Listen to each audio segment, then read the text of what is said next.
Yo, what's going on, guys? It's your boy. Welcome back to another episode of the Trilogy Talks. Today, I'm going to be talking about another trilogy that kind of helped forge my childhood. The first movie was one of my favorite movies growing up. It was definitely an absolute comfort movie. Today, the trilogy I'm going to be talking about is the Kung Fu Panda trilogy. The Trilogy Talks.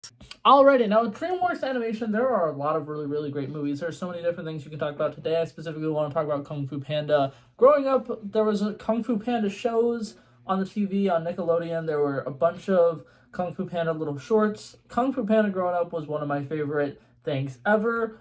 Jack Black is a phenomenal actor. His voice acting here and his sense of humor is fantastic. It's one of the greatest things about this character.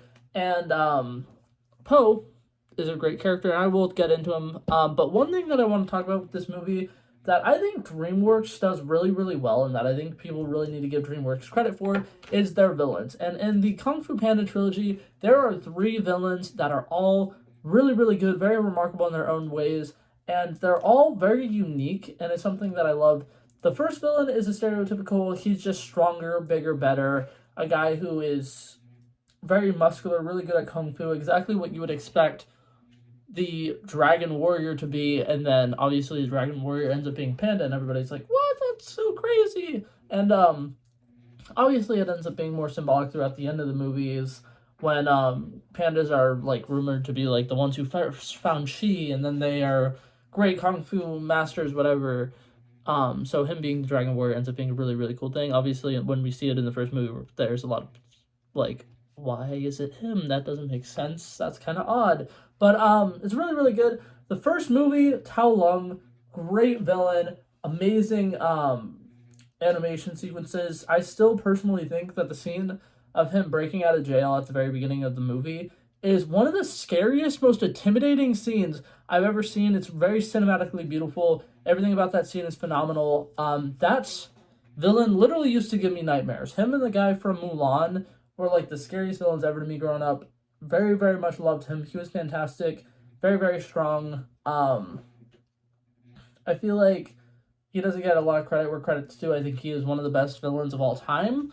That being said, the second movie is fantastic, and what I love about the second movie is he's just a big bad for the sake of being a big bad, and then we find out that there's personal connections with him, and that he killed off a bunch of panda tribes, and he's the reason why Poe's mother is dead, and he's the reason why Poe is abandoned. And I love that arc throughout the movies of Poe not really knowing how he got to where he was. He's the only panda anybody's ever really seen. People are like, oh my god, pandas don't really exist anymore. But then there's Poe, obviously. So the second villain, I will admit that villain wasn't as great, in my opinion, as the first one or the final one. But he was still, nonetheless, a very, very good villain. And the way that they tie him in with other things in that movie is really, really good. And now for the third and final villain, the villain of the final movie is really, really good, really, really scary, really, really intimidating. They completely went off the rails with this one. They're like, you know what? We're going to make it a super almighty powerful being, and he is going to be somebody who had beef with Oogway and is now taking it out on the new Dragon Warrior. And I really, really love it. Nothing about it feels forced. The way that they brought Oogway back in this movie was fantastic. I love the different elements of there being a spirit realm. I like the way that it really dove into different cultural things. Because instead of it being like, oh, when everybody dies, they go to heaven, they have like the spiritual realm and stuff like that, which actually is like important to different cultures over in Asia. And I really thought that it was cool that they did that. The way that they showed Master Oogway, and how he was still able to make an impact on people and leave impressions on people is really, really, really good. I think Master Oogway is one of the greatest characters of all time. In the first movie, he's only in it for about 5 to 10 minutes, and he makes such a massive impact. He has some of the greatest, like, quotes. There's a saying, yesterday is history, tomorrow is a mystery, but today is a gift. That is why it is called the present.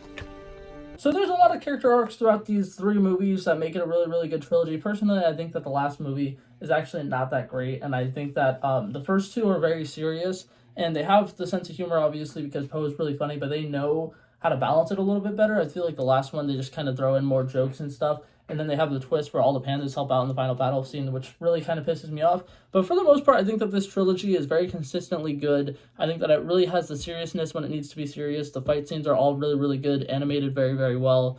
But now I really want to talk about the characterization. So for Poe specifically, he has a very great hero's journey throughout these three movies. I really, really like the way that his first arc in the first movie is to kind of just learn to love himself and appreciate that he can be great just by being himself. He doesn't need to try to be someone he's not. He doesn't need to try to be a kung fu master. He needs to be himself. He needs to believe in himself. He needs to do what he knows he can do. And I love the way that in the first movie, they set up this kind of like MacGuffin thing, this item, this scroll that only the Dragon Warrior can read. And it's kind of this like really big thing. And it's like, oh my God, this is crazy. This is going to be really, really cool. What is it? Kind of builds up the suspense of, oh my God, there's this cool prop. We really want to know what it is. And then they open up the scroll eventually and it's clear. It's just a little reflective scroll. And Poe, being the Dragon Warrior, is the one who is smart enough to see the secret that you really need to be all powerful and almighty is yourself. You need to know your own strengths. You need to know to be yourself. And I really love it because throughout these movies, there's a lot of self-doubt in Poe's character because he's kind of like, why should I be the Dragon Warrior? I know I'm not as good of a fighter as Tigress, and I'm not skilled as this person or as confident in my abilities as this person, whatever. And he has a lot of self-doubt towards himself, but the end of the first movie, he gains the confidence he needs. He does the skadoosh, and it's cool as hell. So many great things about his character in the first movie. The second movie goes on. He still kind of has a little bit of self-doubt. He realizes he was adopted, which I think was actually a really good character storyline. I think that the way that they played it off for a couple laughs, but still then made it a very serious thing, was genius because you need to realize, as somebody who is adopted in this specific movie or whatever, he's not looking at the fact that, oh, the guy who raised him is a bird and I'm not a bird. He's looking at the fact that that father is the only father figure he's known his entire life. And to that's normal to him. He's just like, well, this is my dad. This is the guy who raised me from the ground up. Why would he not be my actual father? And I think that the way that they made it a very serious thing, instead of in the first movie when his father's a crane, it doesn't really make a lot of sense. It doesn't seem like something that they really thought too much in depth with. It kind of seems like something that they were just like, yeah, we're just going to make his father, a bird who has a little store where he sells dumplings and stuff like that. And it doesn't seem like they really thought it out that well. And then in the second movie, you can tell that they kind of were like, oh, they're setting this up that there's something else going on. He has a family still, and they just had to run away for some reason, and they couldn't keep their kid with them. And I think it is really, really good the way that they do it throughout the three stories. And then the final movie, when he finally meets his actual biological dad, I think there are some good scenes in it. I don't think it's necessarily the best, but I do think that it is great that it kind of has, like in the Guardians of the Galaxy Volume 2 movie, for comparison, a scene where it's like, here's your father, here's your daddy, here's the one who raised you, here's the one who's, always been there for you.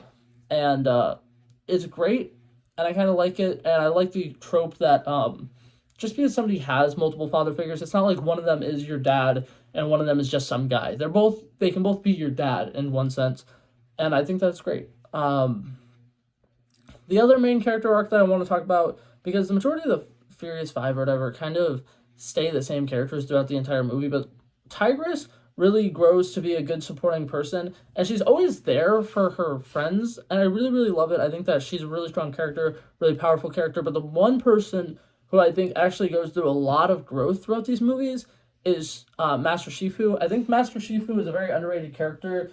In the first movie, he's kind of like, not really salty about the fact that Poe becomes the Dragon Warrior, but you can tell he's kind of like resenting it a little bit. He's like, this doesn't really make sense. Why is it this panda? Why is it not, one of these people I've trained? Why is it not me? He's kind of resentful towards the fact that he wasn't the Dragon Warrior, but he's very honorable. He's very believing in the cause or whatever, and he's like, you know what, I wasn't the chosen one.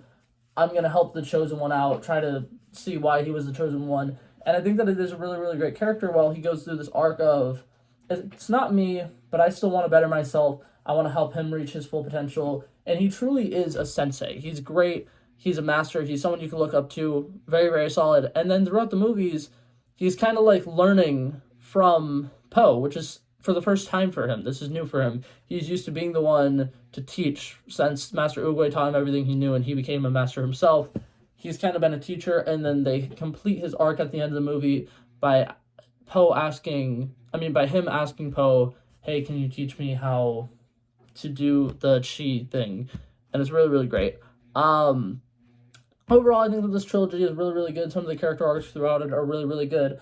The only thing that really kills it for me is the last movie kind of ruins the seriousness of it. It kind of makes a lot of things more for jokes. All of the Panda Village scenes were just, pandas are lazy, and they just kept rubbing in your face. Pandas are lazy. We don't like working. We don't wake up early. We all sleep in. And then eventually it's revealed that at one time, pandas were the ones who mastered chi, and all the pandas knew chi, and none of them care about kung fu whatsoever. And I don't think that that's poor writing. I just think that it is kind of lazy that they were like, you know what, we're just gonna make the pandas lazy because haha, it'll be funny. And then it kind of ruined, I think, the momentum of that film for me.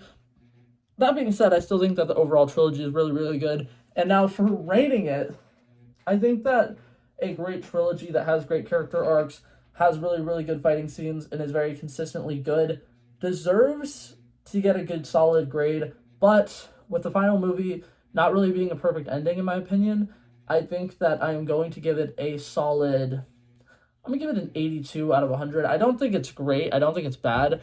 I just think that if the third movie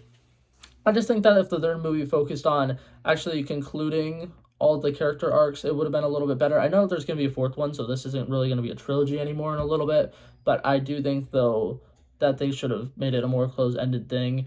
And the only real arcs here are the student becoming the master learning from the students, but I don't think that that's good enough to really justify it being one of the perfect trilogies.